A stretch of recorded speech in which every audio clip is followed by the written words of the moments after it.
तो जो अगला टॉपिक है वह है भारतीय राष्ट्रीय आंदोलन, Indian national movement. Indian national movement, इसको 1885 से लेकर 1947 तक इंडियन नेशनल मूवमेंट, भारतीय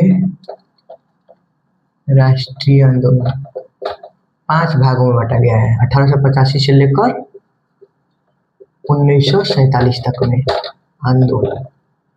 तो क्रमबद्ध देखते हैं कि 1885 से उग्र राष्ट्रवादी, उदारवादी, क्रांतिकारी, गांधीवादी, भारत स्वतंत्रता की ओर।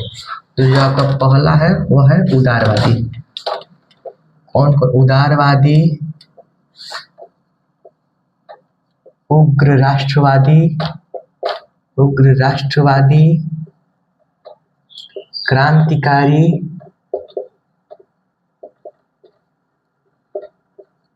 गांधीवादी, और जो 5वां है वह है भारत स्वतंत्रता की ओर। भारत स्वतंत्रता की ओर। यही 5 भागों में हमारे इस आंदोलन को बांटा गया है। तो जो यह उदारवादी है यह है 1885 से लेकर आपको 1904 तक। ये आपका 1904 से लेके है 1909 तक। और फिर यह जो 1909 से लेकर 1919 तक। और जो ये गांधीवादी है वह है 1919 से लेकर 1942 तक। और यह जो होता है यह 1942 से 1947 तक। ये जो हमारा है ये। तो उदारवादी में कौन कौन आते थे, क्या क्या काम करते थे? उदारवादी में जितने भी शांतिपूर्वक नेता जो कि आज़ादी को एक क्रमबद्ध तरीके से सोचते थे कि संवैधानिक तरीका से लड़ा जाए, वो लोग इसमें आते थे। तो इसमें जो सबसे पहला और मुख्य जो नाम था वह था दादा भाई नौरोजी का। दादा भाई नौरोजी का। उसके बाद इसी में आते थे मदन मोहन मालवीय, बीएचयू के जो फाउंडर थे। मदन मोहन मालवीय। फिर आते थे आपके सुरेंद्र नाथ बनर्जी।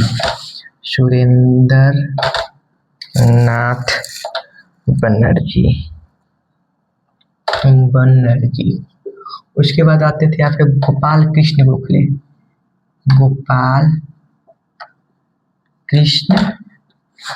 गोखले।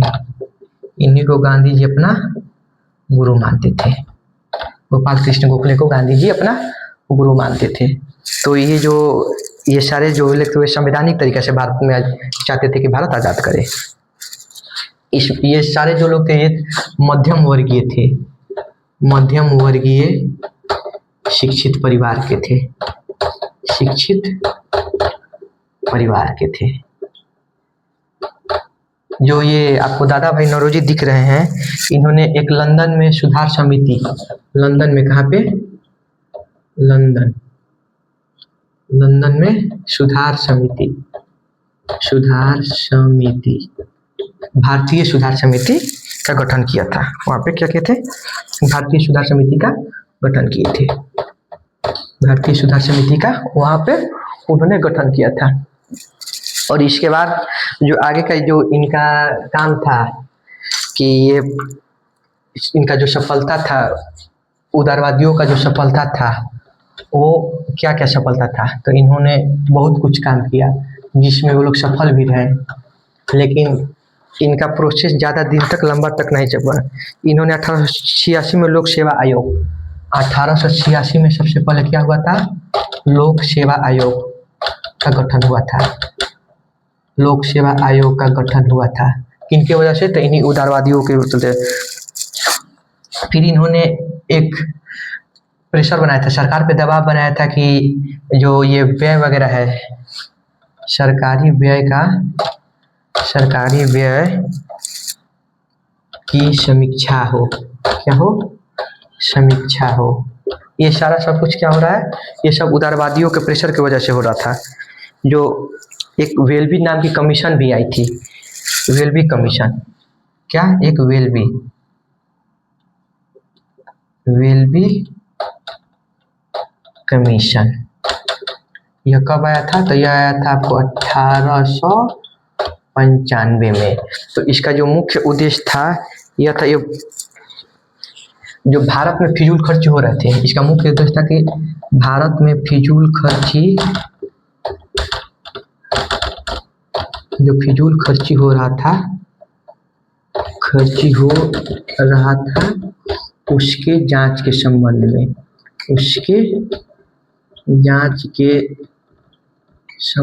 में यह कमीशन आया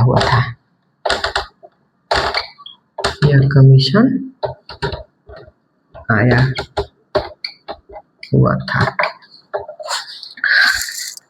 जो इसके अध्यक्ष थे, जो इसके प्रेसिडेंट थे, वो थे लॉर्ड वेलबी। जो इसके प्रेसिडेंट थे वो थे लॉर्ड वेलबी।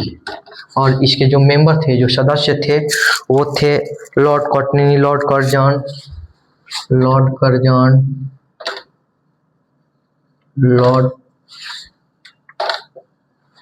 कर्टेनी। ये सारे जो लोग थे वो थे क्या, इसके मेंबर थे। विलियम वेब बर्डन कौन थे? Web burden. ये लोग जो भी थे ये सब उसके मेंबर थे। तो उसके बाद जब यह हो गया उदारवादी का, जो ये वेलबी कमीशन बन गया, 1886 में लोक सेवा आयोग बन गया। उसके बाद 1892 में भी एक भारत परिषद अधिनियम पास हुआ। 1892 में क्या हुआ? भारत परिषद अधिनियम पास हुआ।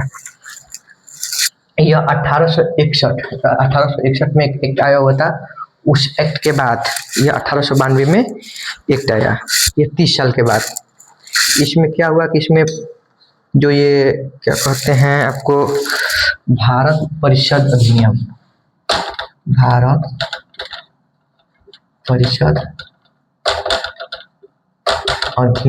कब आया?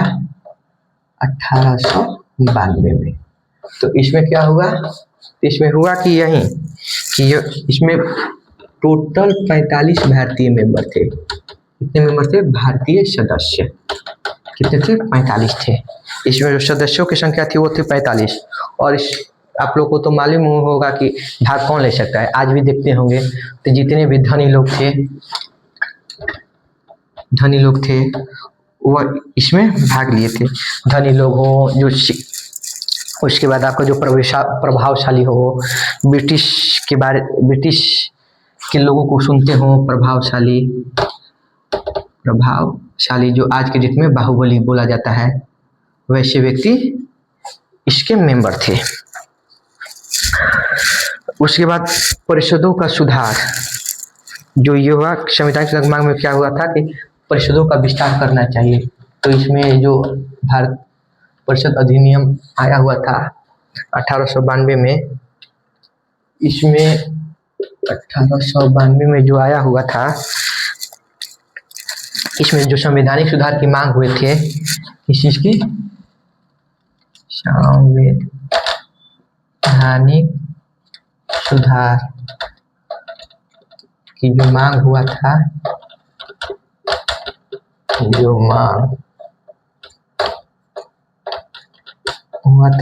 वो कौन कौन से थे? संवैधानिक सुधार को जो मांग हुए थे, उसमें पहला जो मांग था, भारतीयों को अधिकार मिले।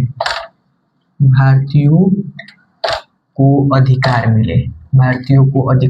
भारतीयों को किस किस चीज का अधिकार मिले? तो भारतीयों को आर्थिक सहायता, आर्थिक अधिकार, लोकहित के विषयों में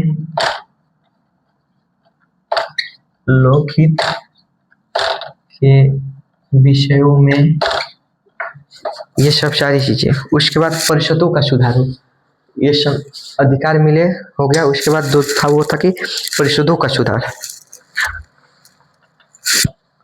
इसमें भारतीयों को सफलता मिली।